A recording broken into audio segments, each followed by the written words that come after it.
Hello, everybody. This is Astrid with another online YouTube spiritual alchemy show. And this time I have somebody really interesting, as you can tell.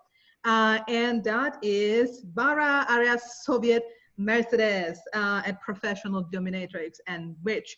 And I'm super excited because, I'm always picking like really interesting guests, but man, dominatrix, that's like a diamond. That's almost like a status symbol for a radio show to have somebody like that. So I'm like, I have my guest Mercedes Porsche status symbol right here, and I'm not even having a middle-age crisis just yet. So, hi, Bara. Thank you so much. Thank you so much. Welcome. I'm so happy to have you here. And if you can start just by telling people something about you and obviously how you got into the occult. Yes.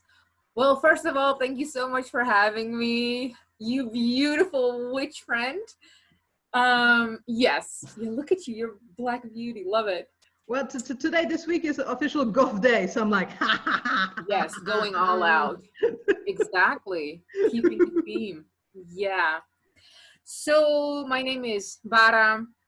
Most know me as Bara Queen Bee, or they call me Red. Most of other people know me by the name of Soviet Mercedes, which is my professional dominatrix name. Born and raised in Czech Republic, currently living in a tiny town outside of Amsterdam, traveling the world, have lived everywhere. What I always say, by popular moral, I am not a good person, which always gets like the setting going. And to instantly answer your question, how did I get into the occult? Well, Czech Republic, Christian, Catholic, right? So like that was the base, never resonated with me at all. I was always confused by all these people and always had questions, never really got answers. But I think as I got into high school, I started kind of looking outside of religion, right? So having a somewhat like already linear creative business mindset, I first ended in kind of like business area speakers or authors, like I don't know, Jim Rohn, which back then, like looking back, they had very spiritual views, but mostly new age views. So as I turned, I don't know, like 15, 16, like I realized that new age thing, that wasn't it either, and that kind of didn't answer the questions and methods that I experienced in life.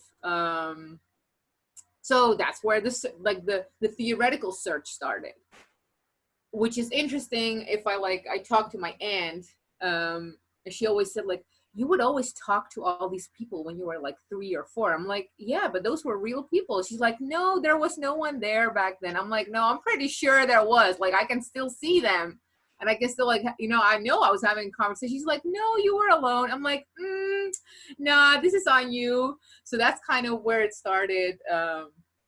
Yeah, like again, the search for wanting a fast and like linear system to understand what you experience or how things work and how to use it in your benefit.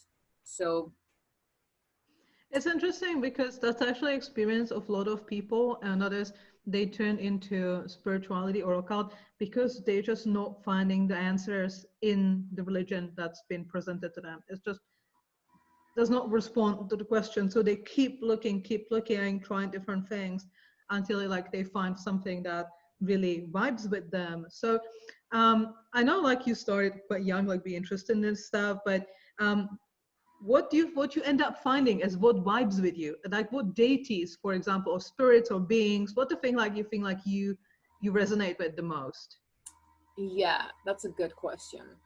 So I think I went down the rabbit hole of probably every magical or occult branch there is, like Hermetic, Chaos, New Age, what do we like, Pagan, Wiccan, touched on base of probably everything. Again, just looking for answers, looking for something that resonated. I always say the gods and I are not on speaking terms for years right now. I feel that the big gods, like I don't know, like a Hecate, or again, I feel that in my perspective, in my cosmology, how I perceive energetic beings and dimensions, I feel that they are too far removed from the human experience. Therefore, the language and communication gets just kind of like cryptic, as well as like you know, when you ask for, I don't know, and $3,000, and then you crash your car and the insurance paid $3,000. I'm like, yeah, that's a great thing, but that's kind of not what I meant. Where I feel that what people would perceive as lower beings, demons, daemons, entities, spirits, parasites, leeches, those are much more direct in communication and therefore in you know, exchange of, or like a working relationship. So even though I respect all the big gods, and I love observing what people have as a relationship with them and how they communicate with them, for me, for now, it doesn't seem to work. So that's why I say the gods and I are not on speaking terms. No, it makes perfect sense, and I had a similar experience. It's like when doing spells, you're trying to multiply your own will and your own energy, and if you're connecting with something that is just so high above, you're trying to connect two things together that just don't really match, and then the results. That's why the results sometimes of spells are so chaotic, and just completely random. Where actually connecting with something that is closer to the material world, like you matching two things that work together. So the results can be much better. When you're working with beings, I know some people have this approach of, oh, I need to dominate them, but some people have the opposite approach. It's like, I have to like bow down to them, and so some people, oh no, just need to respect them. Some people, oh, you need to treat them like your best friends forever. So what is your approach? Because it seems like everybody seems to have like a different approach to working with beings. That's such a good question. And I have such, oh, I'm going to piss a lot of people off with this question. That's the point of this show since its very beginning. Yes. So, first of all, I think it's delusional to think that the simple method as, you know, dominating beings that does not live by human rules. Domination is a very human concept, right? To think that you're just going to dominate them. If we're going to use those concepts, let me use a human example. If you have just painted a wall and you put a sign on it, do not touch, everyone will touch it. But you think as a human, because you have some kind of thing that you're going to dominate beings that don't operate in this realm, I think that's a bold statement. So I do not subscribe to that kind of method, just because I think it's too simplistic, and too human, of, you know, applying by human laws that, again, we don't even work by. And it operates from a very 3D realm communication sense, right? Yes, there is absolutely things to sigils, protection. I just think it's much more complex and it goes deeper than, you know, I'm gonna draw something on a paper and this is gonna protect me from everything. As well as also not the completely submissive thing. I think energy just is. I think we as occult people need to first kind of unlayer our mind of all these morals that we have attached to language, like the good, this is bad, this is submissive, this is dominant, because things just are. And I think we can resonate feeling and vibration wise. I hate that word because it's buzzed over, but by lack of better wording. And then you can communicate again, by lack of better wording. So no to submissive, no to domination. I think that's a masculine way. I think that's a very human way. And that's also, we all operate from an evidence-based method, right? So that's also not the way that works for me. So therefore, I don't subscribe to these methods. Also, so this is the thing, and this, I'm going to piss a lot of people off. If it was as easy as just like, you know, dominating a demon or entity, we would have whole fucking armies and we would rule the fucking world. I'd be a billionaire. I'd be just like, let me pull up with all my demons, you know, ain't got shit to do. Evidence-based, that's not the case. Nor do I know anyone who would be like, you know, let me just whistle at my army of a legion of demons, who actually has the human receipts, you know, being successful, being healthy, in whatever successful method. So again, yeah, that's I don't subscribe to that. I'm going to also piss lots of people off, but by saying this statement, but I've noticed that sometimes with people who have this extremely like dominating a spirit or no other way, like really have this attitude towards it, I've noticed they tend to have very little domination and control over their everyday life. So it's I'm like, what you're trying to compensate for? Wink, wink, wink. Yes. Yes. It's like, okay, I'm going to dominate a spirit to cover the fact I have absolutely no control over my life. 100%. 100%. I'm like, no, I can still see you have no control over your life. That is glaringly obvious. So I'm definitely, I would say, like, examine motivations for people. I would say, if you want to talk to being, want to find out, like, first look at yourself. Like, am I trying to compensate for something? Lack of control, or is this is genuine? I think sometimes intuitively you can like feel what, if you approach to a being. I'm usually, when I'm approaching a being, I'm starting as neutral as I can. I'm just completely neutral, and then I see how things starting to pan out. They're open, okay, I go in. They're closed.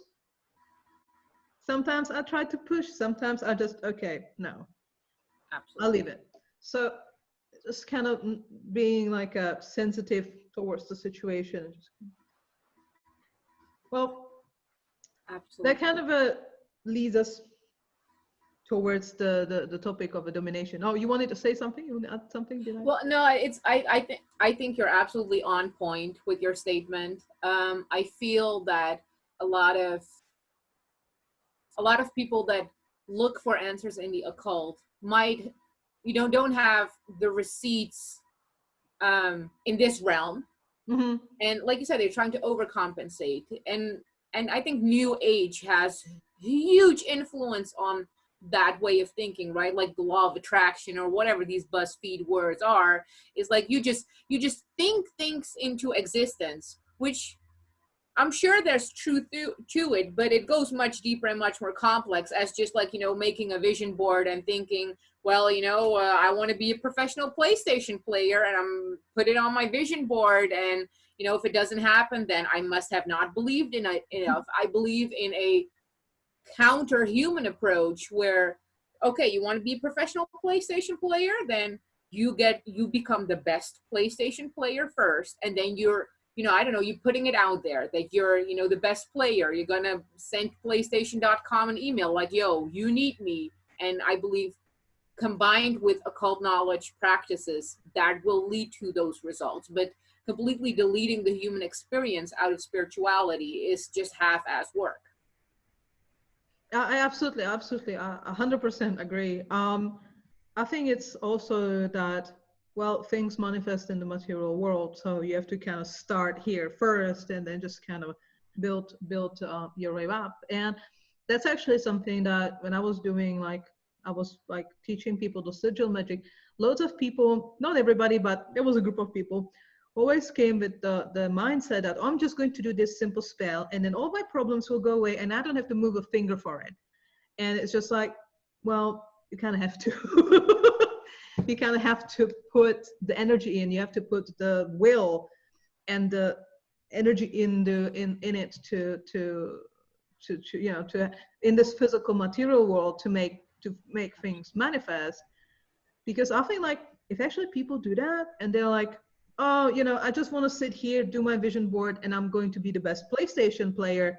Actually, what they are doing, they are saying they actually have resistance towards it because they are not working towards it. Fully agree. That's completely annulating that you just done spells, but then you're sitting back. That means you actually don't want to do it, because if you do want to do it, then you go and fucking do it. Exactly. So, and there's no point of doing it, because like with your actual attitude and your, I know it's a horrendous new age word, and every time I say it I feel like I need some like a holy water and just mouthwash myself. Vibration. I say vibration. You die a little from the inside. I just said that's just a new age word. It's just not, you just not vibe with it, because that's where you're at. And actually, that leads me to that feeling that, what do you think about domination and responsibility? That's with great domination comes a great responsibility. Absolutely. Because I feel like sometimes people actually don't dominate, maybe because they're afraid of that responsibility. Maybe, I don't know. 100%. Yeah, 100%. I would, in this context, I would replace domination with ownership and responsibility. And there's different perspectives to this, right? Like we've kind of been taught, again, from like a religion, cultural, perhaps like new age spiritual perspective, that like kind of life happens to us versus we make life happen. And that sounds all cool, like word wise, but what does that mean, and how far does that extend? Does that mean that indeed every negative thought you've ever had in your head is that's why you're poor right now, or that's why, you know, your grandma is dying of cancer? Like it's probably much more complex than our little monkey brain can comprehend. And even, you know, bastardized words like karma, how, you know, the West has like taken that word, and that's kind of like, oh, you know, John cheated on me and that's why he stubbed his toe against the bed today. I'm like, again, if there's a formula like that, it's probably not going to be that simple. So yes, with ownership, domination, rulership, and personal responsibility, and internal coherence, by lack of, you know, umbrella terms, I do think there comes huge responsibility. I think there's the necessity for self-knowledge, brutal honesty, self-awareness, and constantly unlayering and decolonizing your mind is absolutely necessary to get linear results, to, you know, get a clearer view of like, how do you want to stand in this world? But I don't have the answers yet. I have feelings and like thoughts of how that may be. Again, I do not think that, you know, we are as responsible as New Age spirituality likes us to believe we are. I do think that we at all time control how we react on things. People love like use these like big examples, like, you know, oh, you know, I've been, you know, we have sexism, we have classism, we have racism, like, you know, why am I born into that? Like, those questions are above our head. I don't know if we'll ever understand that. I don't know if you can ever even influence that on such a big scale, and even if you should want to, you know, influence that. I do, however, think that one-on-one and like your first like inner circle and on a small scale, you can definitely influence that. So, for example, if you have like two people who have equal position in an argument and they have equally good arguments, they are in a very equal position, what do you think? What is the deciding factor, you would say, that will decide who is going to like dominate the situation and who's just going to like subdue, or what do you think? What makes that the deciding factor, let's say, in an argument between two people? Yeah. So first of all, I think the one who's the most emotionally invested loses by default. Mm-hmm. Um, because it operates from a I want to make you think like me. Because you can make someone understand you while still disagreeing with you, which I think that can be like, I think that's the ultimate goal. Like, we can understand where we're coming from, even though I might not agree or subscribe to your method of way of thinking. But the moment there's an argument and there's like a domination and submission dynamic, you already lost, because you're emotionally invested, and your sense of self, is attached to, you know, the acknowledgement of this other person. So how invested are you in convincing other people? And like, let's look at yourself. How easily are we able to be convinced by someone else, which is probably very, very small, right? Like, you have the flat earth theory, to each their own. I don't subscribe to it. So if someone comes at me very like, oh, you know, this is the ultimate truth, I'm like, well, you use a lot of big words and ultimatums for something that's not backed up yet. Not saying that it isn't true. For me, I just haven't seen the evidence that it is true. Again, but you can, like, your opinion does not affect my life whatsoever. Now, when it comes to ethics and moral discussions, I think on a small scale, we can influence people's thinking, and it becomes much more complex because we have human hierarchies. You know, who do we listen to?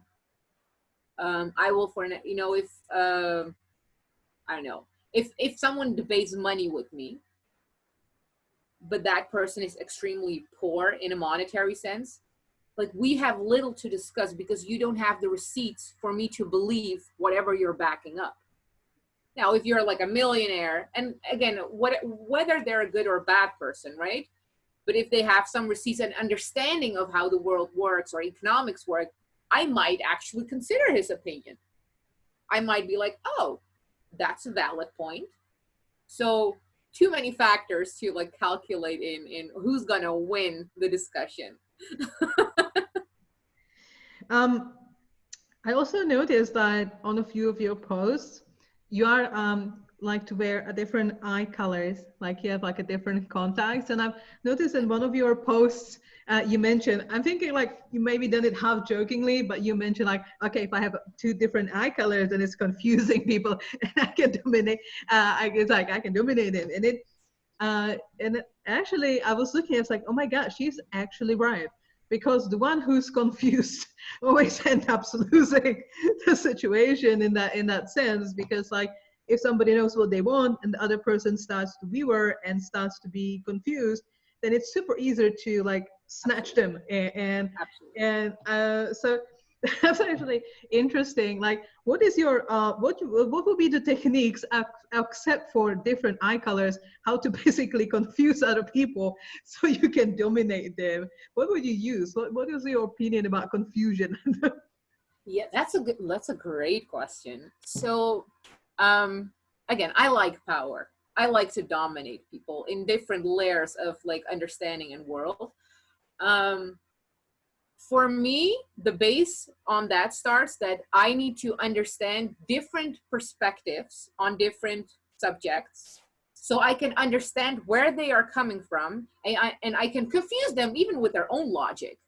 So like, you know, Christianity, who are like, oh, but the Bible says. I've read the Bible, so I'm gonna use your own Bible against you, and then see your world a little bit like crumble and confuse you. The moment I see confusion in you, I'm already good.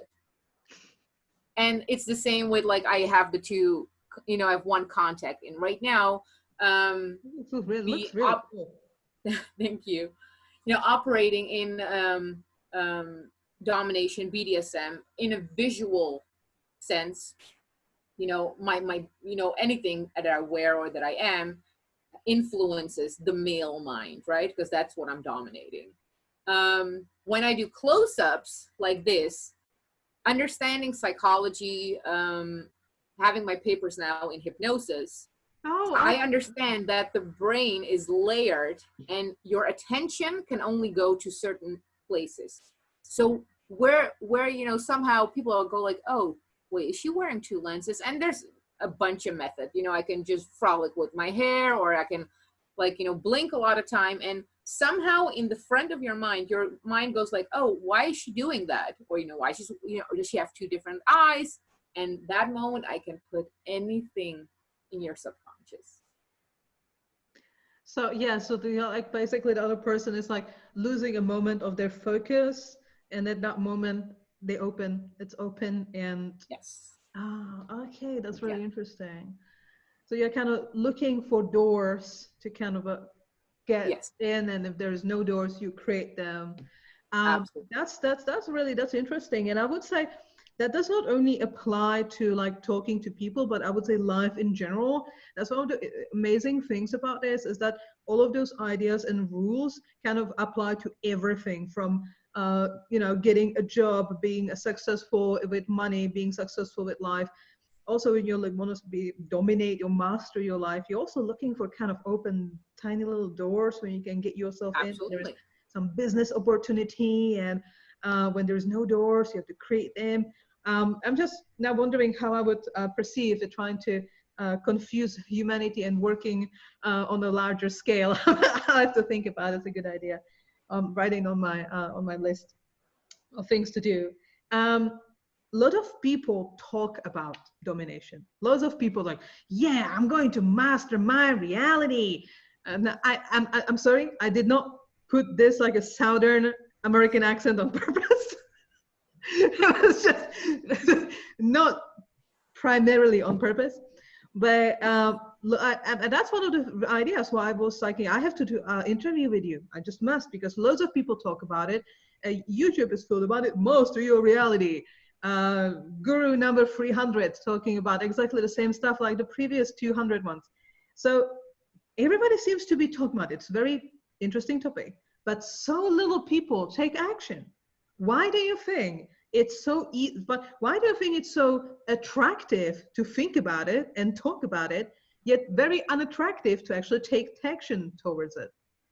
Oh, fuck, this is so good. Yeah.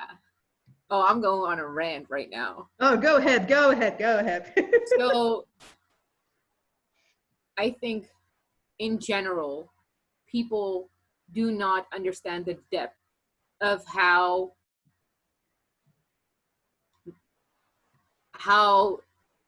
our brain is, and how we think is not as sovereign and autonomous as we like to believe it is.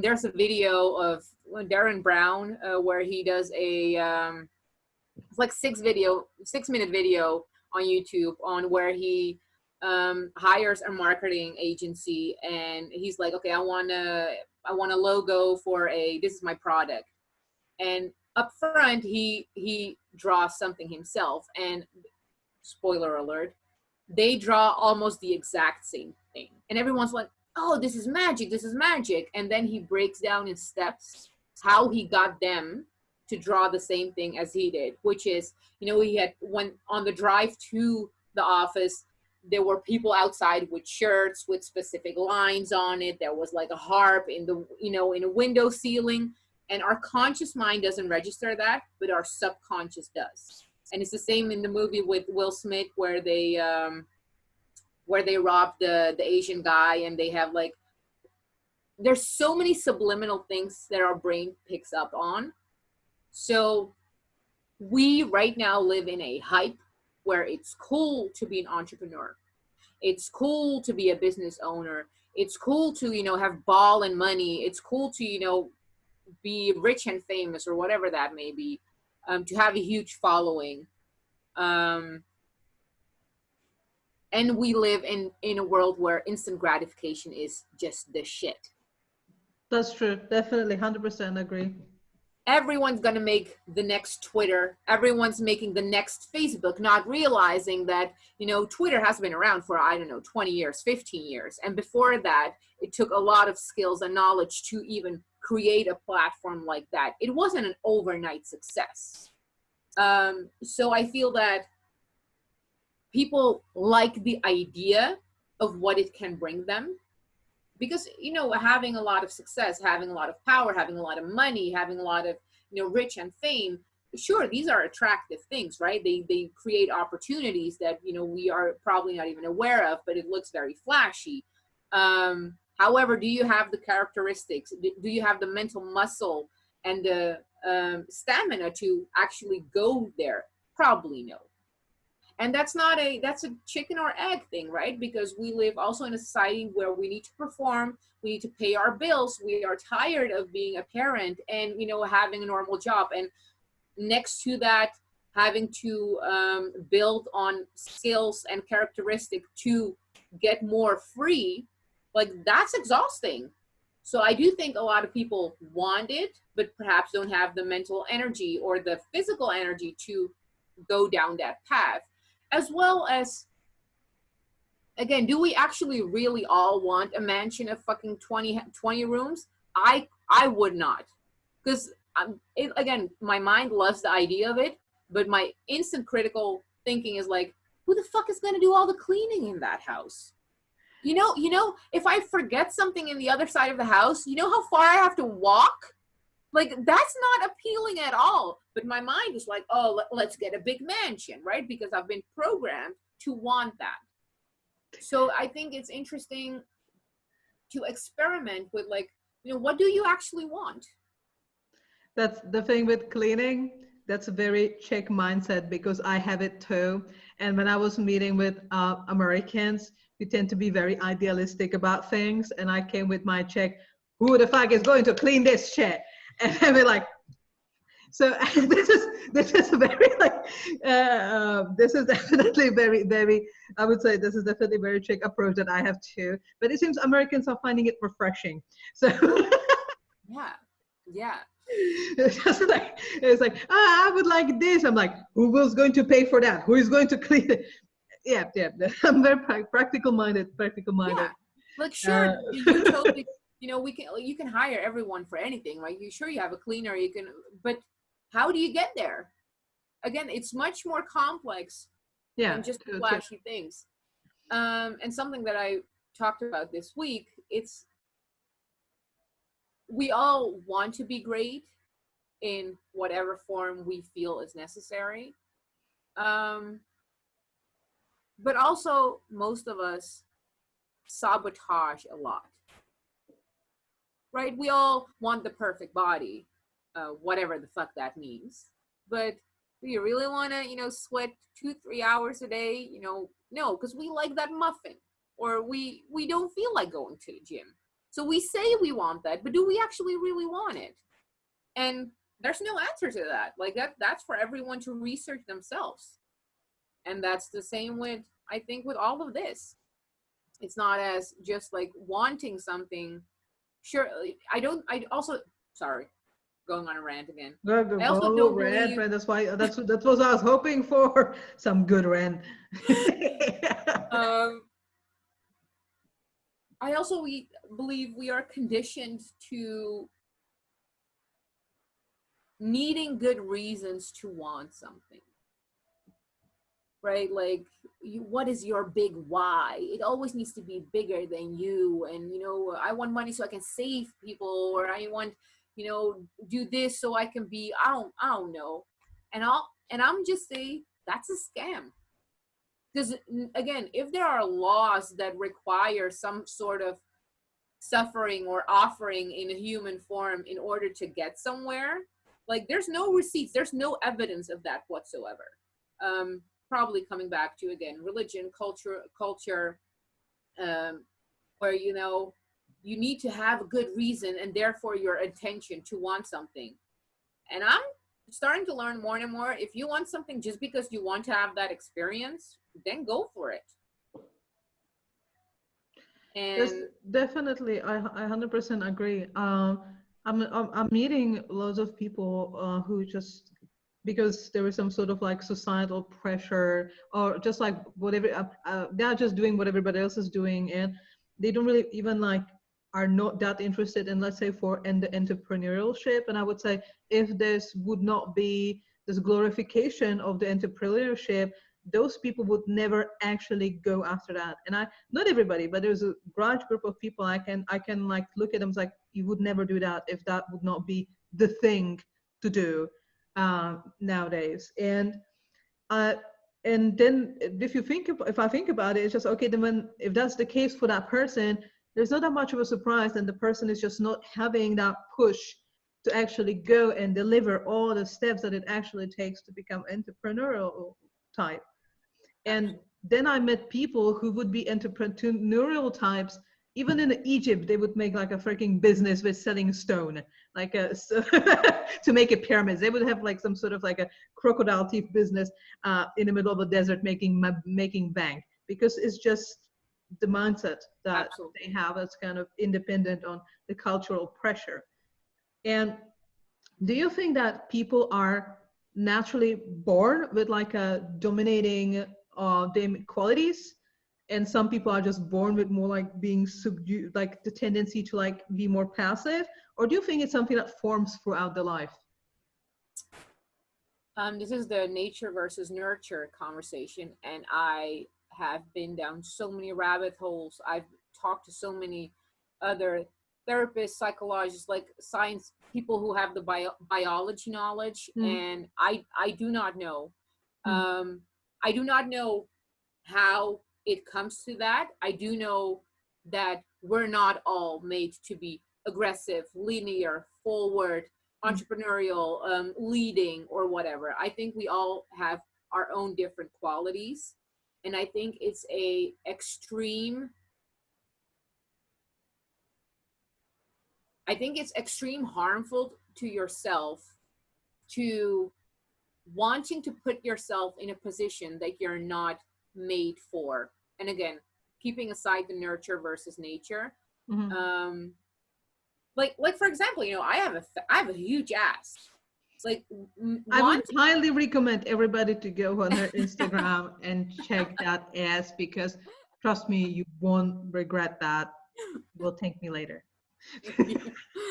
No, but like, so if I would believe that, I would need to be like a ballerina or someone who runs marathons, my body is not built for that. Sure, I could go down the path of extreme suffering and extreme, determineship and hardship and go through that, but I'll probably never be as good as someone who has a not natural body built for that. There are other things that are built for me that, that align with me. And I think that's with a bunch of skills. I am not creative at all. I am not creative at all. And whether that's because, I never explored that skill, or whether I just missed that whole gene, I don't know. So I'm not going to try to be creative because I have other avenues where I'm really good at. And again, this is coming to the conversation that I had this week. Is like, if you look at what is being presented that you must be versus what is it that you actually want, what is it that you actually are good at, what is the path of least resistance for you? Because again, this whole, I don't even know where this comes from, like this militant kind of like, the path of, most resistance, that's the one that builds most character. Like, I probably, but also, why would you want more suffering in your life constantly to mold yourself into something that you're probably not? And again, the sport is like, I think that's the most easiest tangible example to that. That's a brilliant idea, and it can. I really love this idea, and I was like, it made me really think, and that is, if somebody is just not built for this whole like being the alpha, let's say a manager of a huge company, but yet they are trying to mold themselves to that idea, isn't that idea actually dominating them instead of them mastering their reality? And on the opposite side, somebody who is, let's say, a woman, and let's say she just wants to be stay-at-home mom, passive. She just wants to be, she just wants to have that income from the husband, and she just wants to take care of her children, and she doesn't want to be active. But at the same time, she is dominating her reality because she's actually getting what she's built for and what she wants, even though she's not dominating. That sounds very overcomplicated, but No, 100%. I think maybe I'm sure I'm sure you know what I mean, because sometimes like the mastery is subtle. It's not something that is like this, like, oh, the skin deep mastery of dominating everybody. Maybe the mastery is just in more subtle connections Absolutely. in the world, because sometimes people who might not look like they mastered their reality actually did, and the other way around. That's very interesting. It seems like sometimes the mastery and the domination is in the detail. Absolutely. Um, you also, Absolutely. wow, I have so many realizations, like you also mentioned that you are, I know you're interested in psychology and hypnosis. How can you use hypnosis to gain, to dominate somebody, or how can you do that? I guess you can. Yeah. So um, this is where language becomes very limiting, because again, when we use the word hypnosis, we think of these, like, you know, brainless people who say sleep and you fall asleep, which sure, that's a part of hypnosis too. um, but hypnosis basically means, putting the conscious in the back seat and kind of like playing with subconscious, which we all experience when I don't know, when we watch a movie, right? Like, we watch a movie, we know that, the monster in the movie isn't real, otherwise we would run away physically, but we also are invested enough to, like, be in the story. So there's understanding the different layers of brain consciousness, awareness, and how it operates. That's where it all starts. So it all starts at basic psychology.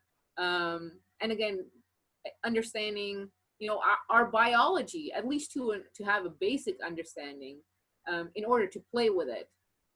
And manipulation techniques, communication, that's such a huge thing. Being able to read someone's body language, right? Because let alone what we speak, but body language is such an important thing.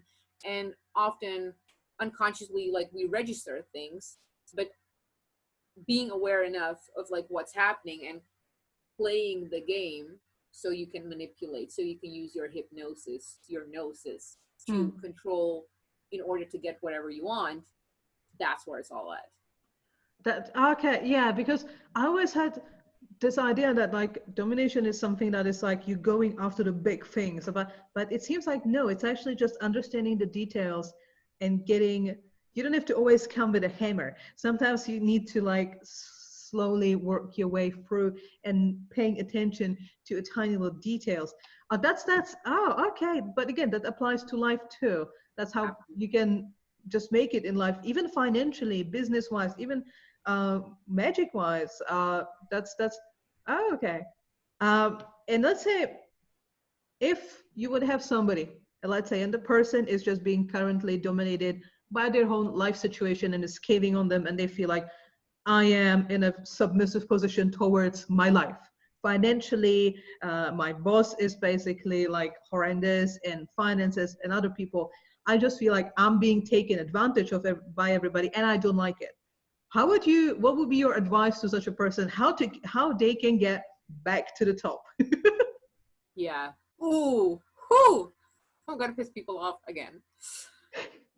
I first want to acknowledge and explain to people that remaining a remaining in the victim role is such a powerful thing. There's so much power in, being this, like, look at me, this is the story I tell. Life is happening to me, such all these bad things, because it evokes a certain reaction within other people. In me, it's like, but there's a lot of people like, oh my God, so sorry, how bad for you. So something is feeding to have that.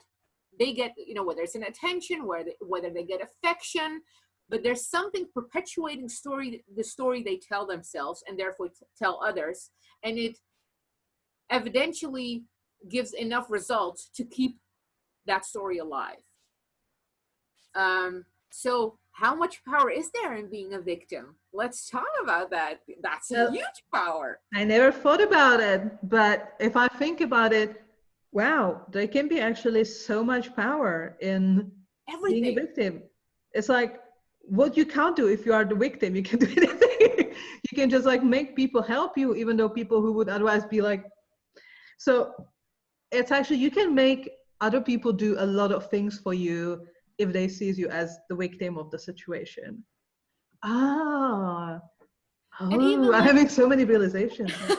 Isn't this the term, how they call it, topping from the bottom or something like that? yeah, absolutely, where you kind of make the rules, but like it seems like someone Like has you're kind the of like, sovereignty over you. Absolutely. Absolutely. But and this give is me the all the thing. lollipops. Yes, exactly. Oh, life is happening to me. But because it all operates from an external towards internal, but Yeah, who are you gonna blame if you gonna dominate life? Because then nothing is happening to you anymore. Then it's all on you. And that's a gnarly realization, that you cannot blame anyone except yourself. And most that's people, true.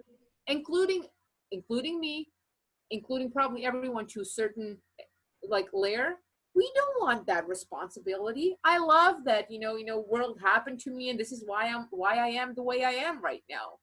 Um, whether that's diet, whether that's finances. I like seeing, I love like good food because I didn't have good food when I was younger. That's my story. I want to keep that story, because if I don't have that story anymore, what am I going to do? I'm poor because I don't know, I have this big evil boss who won't give me a raise. Okay, then fucking leave. But if you leave, then it's on you. Then you have no one else to blame. Now that's going to be a problem. So again, the power of remaining in the victim role is everything. You're right. You're right. It definitely. I agree. I think a lot of people are basically staying in those like a bad positions consciously, and I would say they are afraid to leave, because then they would lose that victim role. And I would say that will require, though, a great and very painful amount of self-honesty to admit, okay, I've been staying with this shitty situation, with this shitty boss, with the shitty pay, because I was just not ready to really take control of my life. And I just was enjoying that when I can just go in with my friends and say, you wouldn't believe what my boss did to me again. And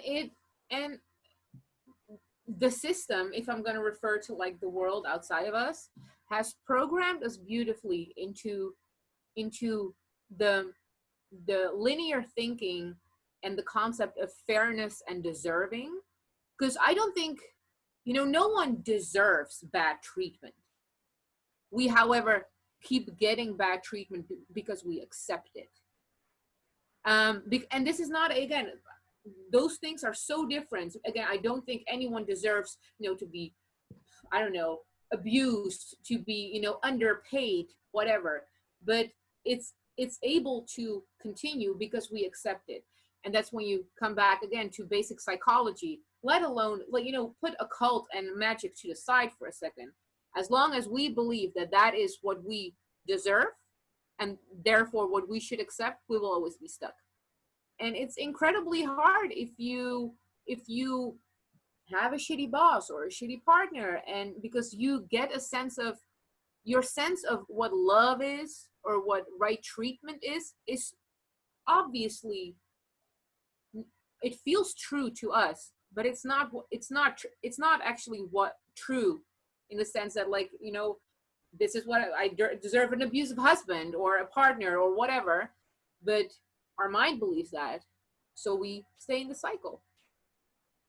Self-honesty first, self-honesty, and then you will find out why you are staying in such a situation.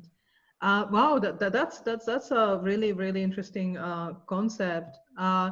It's true. Like I met a lot of people when I was like wondering like how, why you're accepting all of this, like why I sometimes, do you think that can be sometimes connected to some sort of like insecurity or maybe self-hatred?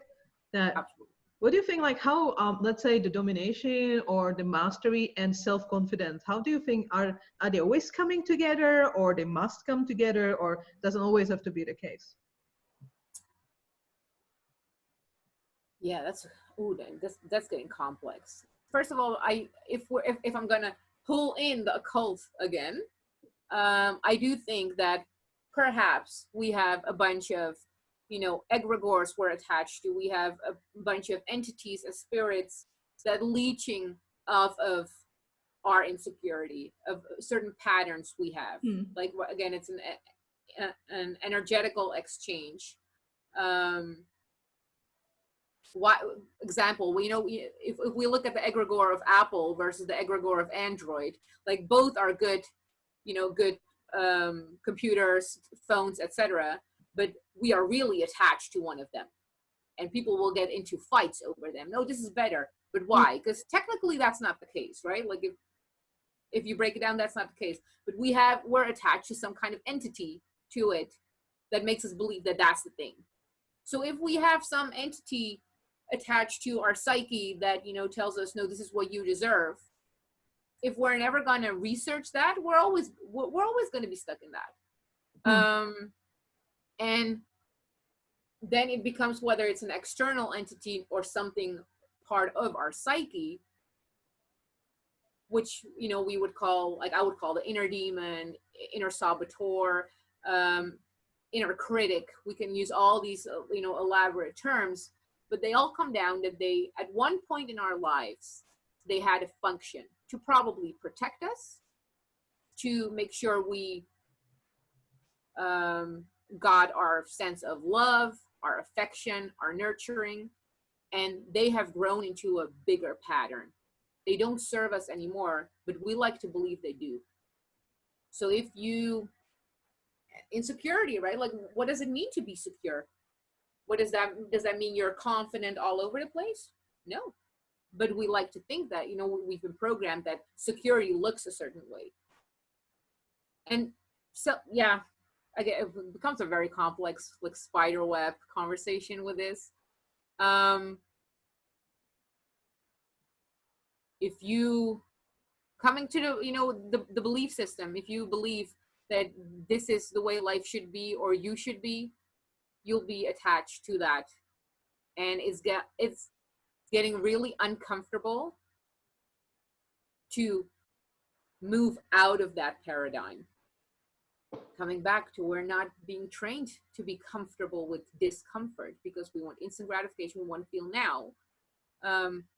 Well, it pays off to be stoic in certain things. It pays off to drown out the inner demon of insecurity, but also, how does our sense of self gonna look like or feel like when we drown out the inner demon of insecurity?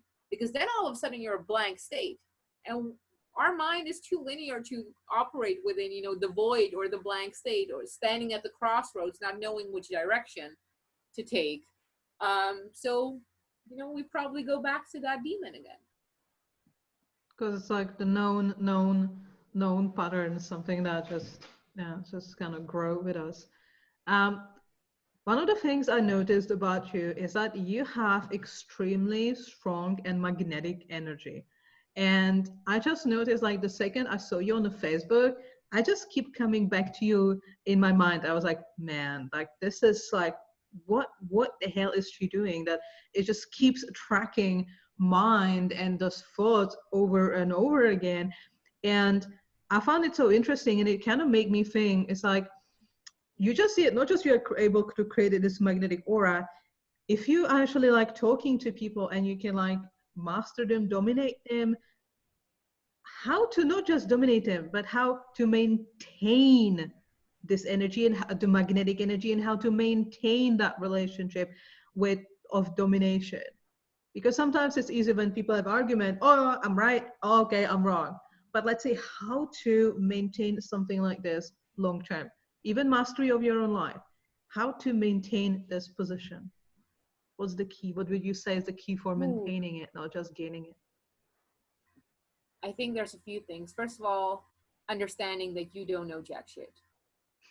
That you might believe that what you know right now to be true, that feels very true, but you know, if you look back at life 10 years ago, what I believe to be true, that like is nothing compared to what I think to be true now. So having the awareness of that, you're always evolving, always learning, and therefore trying to keep an as open mind as possible. I think that's very, very important. um, as well as, again, understanding that you're always, our mind thinks in boxes and we operate from patterns, and as long as we externally or internally can interrupt our patterns, that's what keeps us growing, evolving. Hmm. And I think, to come back as why, the magnetic thing, I think for a lot of people, if I listen to their feedback, I do a lot of pattern interrupt where I'm like, look, I'm this big bad whore, and I'm getting this and this in life. Meanwhile, you've been told that you need to be a good person and you're not getting the thing in life. So clearly you need to research what you think you know about life, and if that's evidentially actually true, which we all know is not. So okay, then you're at a point, okay, then what is true? Again, I don't know. We're practicing as we go. So it's always growing, evolving, also not taking yourself too serious. We're all a fucking joke, right? We're all just a joke. Our sense of self, like we hold on so tightly to things, but it's all a joke. It's all fluid. It changes, long term, short term. Well, that's brilliant, because that's kind of a circles back to what you said before. The one who's more emotionally invested loses. So if you are more invested emotionally, like, I need to get medicine degree, I need to get medicine degree, I'm going to, the horrendous things will happen if I want. You are emotionally invested a lot. Hence, you are losing in a situation.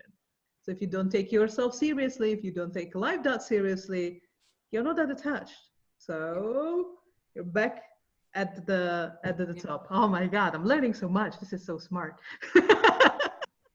And this is like, again, looking at systems, right? We are taught that you go to school, you be a good person, and then, I don't know, you work for people or something, or even, sure, there is everything in knowledge. I just don't think that traditional educational systems tell us the things we need to know.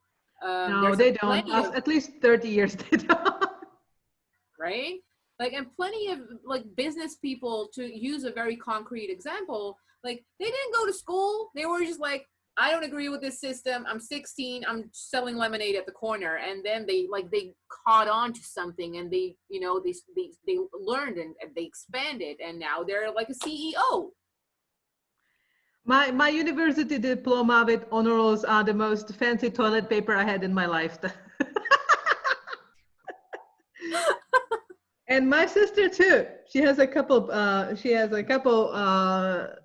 like university degrees are completely useless. I feel, especially for us in Czech Republic, um, the value of, like, universal studies, and like, the school system is like very high, because all my whole family, everyone just keeps going to universities, even though they're 40, and they keep like learning in the traditional system, and I'm just like, like, some things you can't learn from paper or books. Other things you have to learn by implement, experience, human interaction, etc., etc. Obviously, like, especially medical stuff, like you will have to go to medical school probably, or learn from someone who has like a medical background for sure. Because I would never go to a doctor who's going like, oh, hey, I I learned just this learned all something on the intuitively. internet. No, I'm yeah. So intuitive surgeon. Well, that actually that eventually gets me to the idea that obviously there is like a societal pressure and domination when, like, this idea of, for example, there's many of them, but for example, oh, you have to go to university. It looks good. It's like the value that you are, if you go to university, you have this better value as a person, and if you don't, then you don't. And um, the truth is that actually exactly what you said, the people who does not subdue to that pressure and they don't take it that seriously are the one who can see evolve, they can grow, they can evolve, they can just keep changing their patterns and just get out of the system and actually succeed by seeing things differently and being able to find solutions and ideas that others don't. So they end up having Apple, Microsoft, or just being successful entrepreneurials, where the other ones just kind of subdue to that pressure of the society, how things should be, and then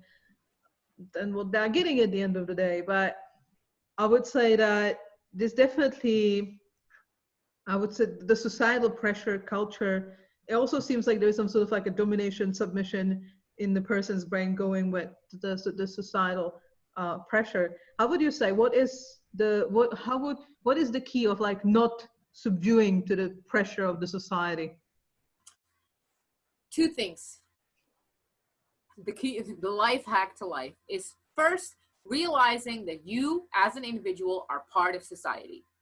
Society is not an external thing that happens to you. You are a part of it. Second, that certain things you need to accept. Capitalism, patriarchy, these are systems that however you want to fight against them is not gonna, undo them.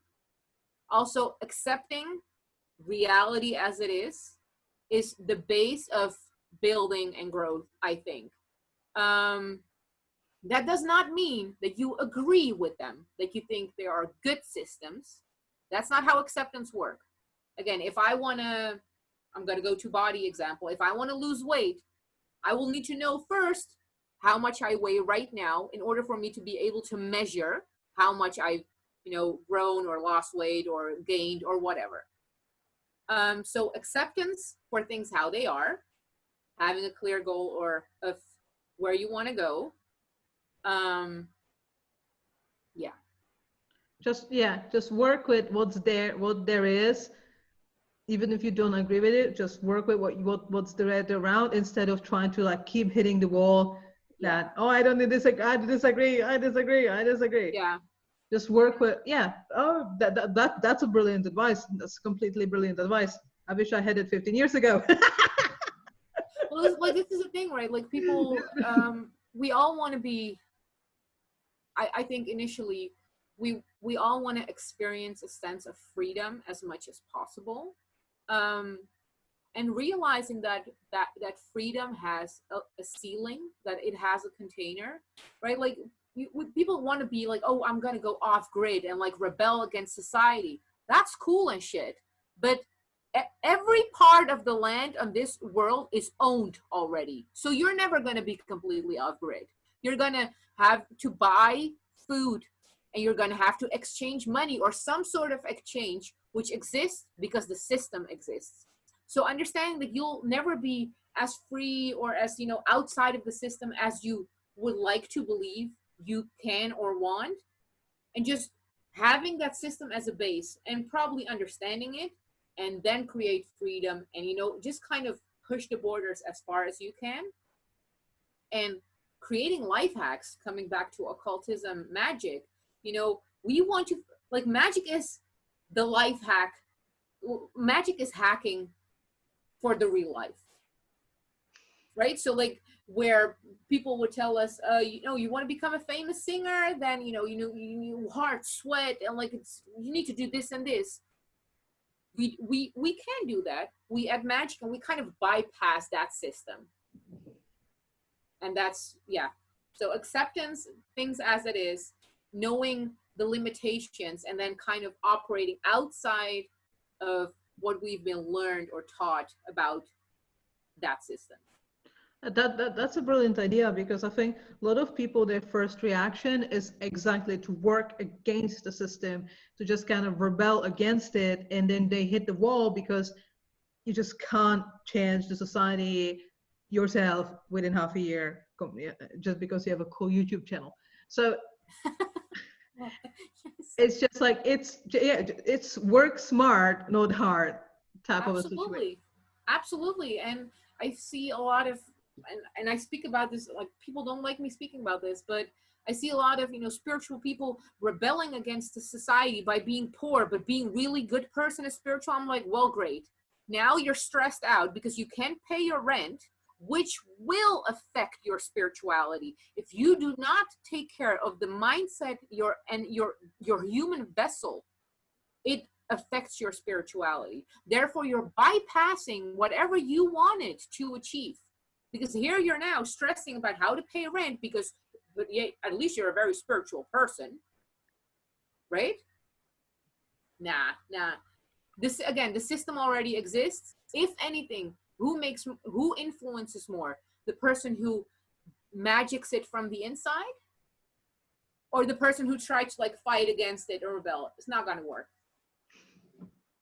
And that's sad. And people should actually take a moment to mourn that, to actually be sad that, however good they are, good is never going to pay for rent.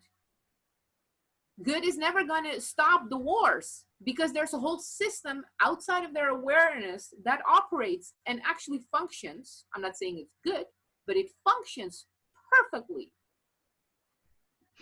No, you're right. No, I absolutely agree. This again, you working with the system and just finding ways how you can accomplish and get something done with what you have is better than just sitting there and mourning. Oh, I don't have this, I don't have that, I don't have that. Just kind of coming back to this like victim mentality and just expectations and just trying to get something through victimizing myself. Like I'm this pure, great, good person and I didn't deserve such a life. And, those people been terrible and they didn't deserve what they are getting. So, all the wealth and stuff like that. So, yeah, definitely. It just comes back down to like, are you ready to really master the reality? But if you master the reality, you have to accept what the reality is. Yeah. Why you want to master something when you don't want to accept it? Like if I want to ownership a bottle, then I need to accept this is bottle like that looks like this. This is what it is. There's water inside. Okay, accept this, and then I can master it. Like I can't really master something that I don't even accept. Absolutely. And even like the theoretical knowledge, right? That like, this hand is just like a bunch of atoms. Like it isn't real, right? People love saying shit like that. But if I'ma punch you, it gon' goddamn hurt though. So clearly our sense of what is real is not what we think it is. Like, again, these are all reality is just an agreement. Again, I'm sure that's accurate, but it's not as simple as people love to make that sound. And to come back to, what I do, men in this case, if we're going to use like, the clear example, men are going to sexualize me regardless if I want them or not. Now I'm going to become a better person due to, like, they will do that onto me. So let me make sure I'm going to get paid for that. Makes sense to me. Again, this is the system. Let me just fucking utilize that system. But accept the reality first if you want to master it. You have to accept it for what it is. Otherwise, you can never master it if you don't accept it even. Yeah. Wow. Awesome. That was so much wisdom you shared with us. Thank you so much for coming. I hope you learned something interesting, and I hope there's loads of ideas that Bara gave us, and I'm definitely going to implement some of them. No, pretty much all of them. And I'm going to post links to Bara's Instagram, which you should watch because her Instagram and her stories and when she's talking is just a bomb. It's awesome. Also, for the previously mentioned ads, you should definitely go and have a look at that. It's worth it. And I'm going to put all the links to Bara downstairs. Go and check it out.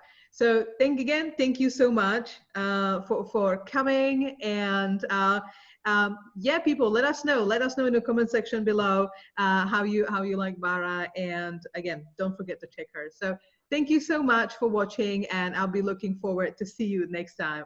Thank you so much for having me. Have a good one.